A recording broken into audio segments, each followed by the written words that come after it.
Unahin natin si Guinevere.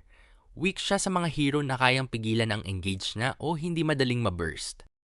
Tulad ni Mincetar, dahil kapag nag-ultimate siya, limitado ang mobility ni Guinevere at mas mahihirapan siyang mag-reset ng position. Masha naman, kaya niyang i-pressure si Guinevere at hindi siya madaling matunaw sa isang combo. At Sora, may tools para makipagsabayan sa close range fight, kaya hindi ganun kadali para kay Guinevere na i-one combo. Next naman ay si Pakito. Ang lakas ni Pakito nasa mobility at mabilis na burst combo. Kaya mainam ipangtapat si Esmeralda dahil kaya niyang mag-sustain at hindi basta-basta natatapos sa isang combo. Mincetar naman, once na matrap si Pakito sa ultimate, mawawala ang malaking advantage niya na mobility at dash combo. At Benedetta, kaya niyang iwasan ang mga combo skill ni Pakito at makipag-trade gamit ang sarili niyang mobility. Sunod naman si Yuzhong.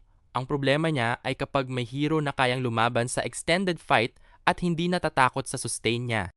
Dito pumapasok si Dairoth dahil may armor reduction at mataas na damage kaya mas madaling bawasan ang durability ni Yuzhong. X-Borg kaya siyang i-poke from range at may true damage kaya mahirap para kay Yuzhong na basta i-sustain ang fight. At Thamus, gustong-gusto rin ang prolonged fights kaya kaya niyang sabayan si Yuzhong sa matagalang laban. At Last Sun, ang main advantage niya ay yung clones na pwedeng manggulo at magbigay ng extra damage. Pero Alice has strong AoE damage at sustain, kaya hindi ganun ka-effective ang strategy ni Son lalo pa kapag naglabas siya ng clones na magbe-benefit lamang sa passive ni Alice. Ruby, maraming crowd control at sustain, kaya pwede niyang i-lockdown si Sun at i-control ang fight. At Aulus, malakas sa extended fights, kaya kapag hindi nakapag-burst si Sun, pwedeng siya naman ang ma-outtrade. So ayun, hindi lang basta counterpick. Alamin mo kung anong strength ng kalaban ang kino-counter mo.